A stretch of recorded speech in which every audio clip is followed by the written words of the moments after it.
श्री शिवाय नमस्तुभ्यम हर हर महादेव। स्वागत है आप सभी का आज के एक वीडियो में, जिसके माध्यम से आप मकर संक्रांति पर किए जाने वाले पूज्य पंडित प्रदीप मिश्रा जी द्वारा वर्णित शिव महापुराण के उपाय को जानेंगे, जो कि मकर संक्रांति पर ही किए जाते हैं। जैसा कि आप सभी को स्मरण होगा कि सूर्य देव जब धनु राशि से निकल करके मकर राशि में प्रवेश करते हैं, तो प्रवेश करने की जो संक्रांति होती है, अर्थात जो मिलन होता है सूर्यदेव का, वह संक्रांति ही हम मकर संक्रांति के रूप में मनाते हैं। तो मकर संक्रांति का जो दिन होता है सूर्यदेव की उपासना साधना के लिए बहुत महत्वपूर्ण होता है। साथ में ही इस दिन दान पुण्य स्नान आदि का बहुत ही महत्व है, प्रमाण है हमारे शास्त्रों में, जिसको करने से जातक के अर्थात मनुष्य के कई पाप नष्ट हो जाते हैं और कई गुना पुण्य फल प्राप्त होता है। तो मकर संक्रांति के दिन यदि आप कुछ उपाय करते हैं तो निश्चित ही उसका लाभ आपको प्राप्त होता है। जैसा कि मकर संक्रांति का दिन सूर्यदेव की आराधना का है, ठीक उसी प्रकार से अर्थात देवाधिदेव महादेव की भी कृपा प्राप्त करके आप उपाय करते हैं तो आपको लाभ प्राप्त होता है। तो सबसे पहले मकर संक्रांति का पुण्यकाल और महापुण्यकाल समय क्या है, यह आप ध्यान दीजिएगा।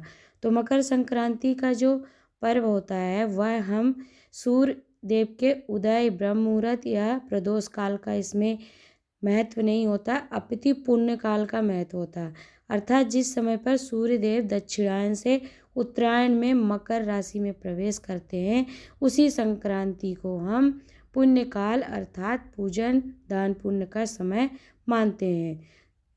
तो हर वर्ष की तरह इस बार 14 जनवरी माघ महीने की प्रतिपदा तिथि के दिन मकर संक्रांति का पर्व मनाया जाएगा, जिसका पुण्यकाल का समय रहेगा 9:03 से लेकर के शाम के 5:46 तक।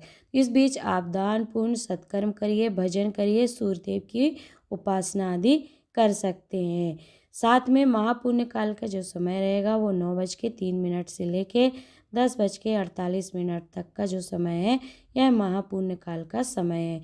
इस समय पर आप सूर्यदेव के लिए अर्घ्य दे सकते हैं, विशेष अर्घ्य जो सूर्यदेव की आराधना के लिए दिया जाता है, ठीक। और इस समय पर आप कोई उपाय भी कर सकते हैं।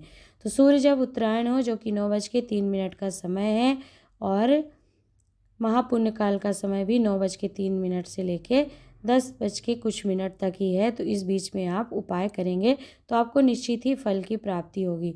तो आइए जानते हैं हम अपना पहला उपाय, जो कि आपको कर्जा मुक्ति के लिए उपाय करना है।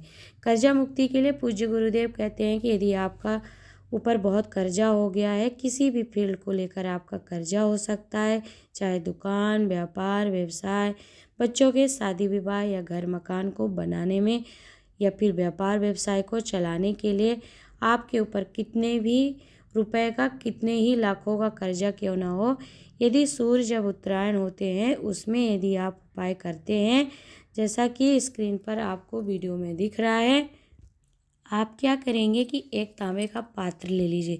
देखिए, सूर्यदेव को जो अर्घ्य दिया जाता है वो स्टील के या अन्य धातु के पात्र से अर्घ्य नहीं दिया जाता, केवल तांबे के पात्र से ही सूर्यदेव को अर्घ्य देना चाहिए। तो आपको एक पात्र में अर्थात एक लोटे में तांबे के जल ले लेना है, उसमें 7 दाने चने की दाल जो होती है पीले रंग की, उसे डाल लेना है।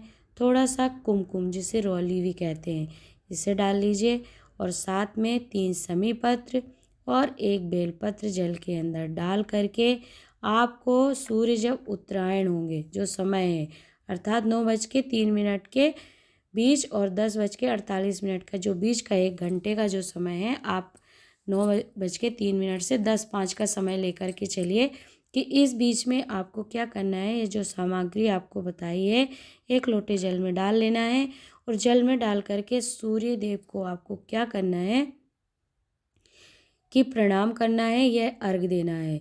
श्री शिवाय नमस्तुभ्यम मंत्र बोल करके सूर्यदेव को आप अर्घ्य देंगे। तो अर्घ्य देने का एक तरीका है, देखिए सूर्यदेव अभी दक्षिणायन थे, दक्षिणायन से अब उत्तरायण होंगे, मकर राशि में प्रवेश करेंगे। तो आपको यह अर्घ्य कैसे देना है, जिस तरफ अर्थात दक्षिण दिशा की ओर सूर्यदेव अभी दक्षिण से उत्तर की ओर आएंगे। तो दक्षिण का कोना जो होगा उस ओर से ही अर्घ देते देते आपको दक्षिण दिशा से उत्तर दिशा की ओर अपना मुंह ले जा करके उस जल को ले जा करके उत्तर दिशा की ओर आपको वह जल और पूरी सामग्री गिरा देना है। उस जल को थोड़ा सा अपने मस्तक पर लगा लीजिए, हृदय पर लगा लीजिए, और जो भी आपका कर्जा है, जिस कर्जे से आप मुक्ति चाहते हैं, उसकी कामना सूर्यदेव से करिएगा। तो यदि आप सूर्य जब उत्तरायण होते हैं उस समय अवधि पर सूर्यदेव को इस विशेष सामग्री के साथ आप विशेष अर्घ देते हैं तो निश्चित ही बड़े से बड़ा कर्जा भी आपका चूक जाता है और आपको कर्जे से छुटकारा प्राप्त हो जाता है। तो उपाय बहुत ही सरल है, आपको सिर्फ सूर्यदेव की उपासना अर्घ दे करके करना है। तो करके देखिएगा। बस आपको ध्यान रखना है कि जब आप अर्घ देंगे तो उस जो समय है उत्तरायण होने का उस समय में ही देंगे और दक्षिण दिशा से प्रारंभ करते हुए उत्तर दिशा की ओर कलश का जल ले जा करके आपको गिरा देना है। इस तरीके से आप उपाय करेंगे।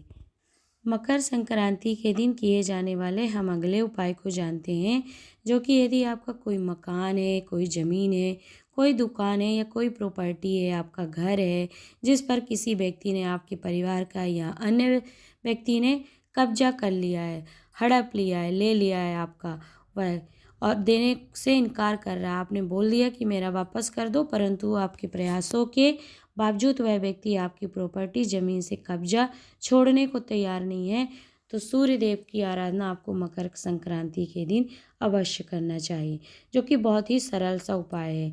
कब्जा छुड़ाने के लिए, आप अपनी प्रॉपर्टी को छुड़ाने के लिए क्या करेंगे? मकर संक्रांति के दिन शिवलिंग पर आपको मात्र 5 समी पत्र और 11 बेलपत्र लेकर के समर्पित करनी है। कैसे समर्पित करेंगे? नियम विधान सुनिएगा। देखिए स्क्रीन पर आपको समी पत्र दिख रहा है, इसी प्रकार से आपको 5 समी पत्र ले लेना है और बेलपत्र भी आप देख रहे हैं। बेलपत्र 11 लेकर के जब सूर्य उत्तरायण होंगे, जो समय आपको बताया गया, तो सूर्य जब उत्तरायण हो रहे हैं या 12 बजे से पहले ही आप इस उपाय को कर लें तो अच्छा रहेगा, क्योंकि सूर्य की उपासना उनके उदय काल से लेकर के उनके वृद्ध होने तक ना किया जाए, अपितु 11 बजे के आसपास तक आप कर लेते हैं उपाय तो उसका फल आपको कई गुना प्राप्त होता है। तो आपको यह 5 समी पत्र और 11 बेलपत्र लेकर के सूर्य देव के ऊपर से इन सामग्री को लेकर अपने हाथ से घुमा लेना है। आपको सूर्य देव के ऊपर से घुमा करके आप निवेदन प्रार्थना करेंगे कि आपकी यह प्रॉपर्टी है, आपका यह ज़मीन है जिस पर किसी ने कब्जा कर लिया, और उनसे प्रार्थना करेंगे कि आप मेरा यह कब्जा छुड़ा दीजिए, मुझे मेरी प्रॉपर्टी प्राप्त हो जाए। कामना करके अब आप शिवालय में जाएंगे और शिवालय में जाकर के शिवलिंग का हमेशा की तरह आप जैसे पूजन करते हैं पूजन कर लीजिए, अर्थात 1 लोटा जल समर्पित कर लीजिए, जो भी आपको नियम विधान करना है कर लीजिए। अब यह उपाय करने गए हैं आप प्रॉपर्टी अपनी कब्जा छुड़ाने के लिए, तो आप जो 5 समी पत्र 11 बेलपत्र सूर्य देव के ऊपर से घुमा कर लेके जाएंगे शिवालय में, उसे देव अधिदेव महादेव के शिवलिंग पर आपको समर्पित कर देना है। श्री शिवाय नमस्तुभ्यम मंत्र का स्मरण करते हुए, सूर्य देव का स्मरण करते हुए, ओम घृणी सूर्याय नमः, ओम भास्कराय नमः, ओम आदित्याय नमः। आपको जो भी मंत्र आता है सूर्यदेव का, वही मंत्र स्मरण करके श्री शिवाय नमस्तुभ्यम मंत्र बोलकर शिवलिंग पर समर्पित कर दे, और आपको जो आपने समी पत्र बेलपत्र समर्पित करी है उसमें से एक बेलपत्र और एक समी पत्र उठाकर लाना है, और जो आपका ज़मीन है, जो आपका दुकान है, मकान है, घर है, जिस पर भी कब्जा किया है व्यक्ति ने, उस ज़मीन पर जा कर के चुपचाप यह एक बेलपत्र और एक समी पत्र आप रख दीजिए, प्रार्थना कर लीजिए, अपने नाम गोत्र का स्मरण कर लीजिए। तो देव अधिदेव महादेव और सूर्य देव की कृपा से आपको वह दुकान कब्जे से छूट जाती है और आपकी प्रॉपर्टी आपकी हो जाती है। तो मकर संक्रांति का दिन जब सूर्य उत्तरायण होते हैं तो वह बहुत महत्वपूर्ण समय होता है, इस पर उपाय आपको अवश्य करना चाहिए। तो करके देखिएगा। मकर संक्रांति के उपाय पूज्य गुरुदेव द्वारा वर्णित 2 उपायों को आपको बताने का प्रयास किया है। उपाय को लेकर किसी भी प्रकार का आपके मन में प्रश्न हो, संशय हो तो कमेंट बॉक्स में पूछिएगा, हम उसे बताने का प्रयास करेंगे। वीडियो आपके लिए उपयोगी रही है, लाभप्रद रही है तो वीडियो को लाइक करके शेयर कर दीजिएगा, जिससे और भी लोग इसका लाभ प्राप्त कर सके। हर हर महादेव, जय सूर्यदेव।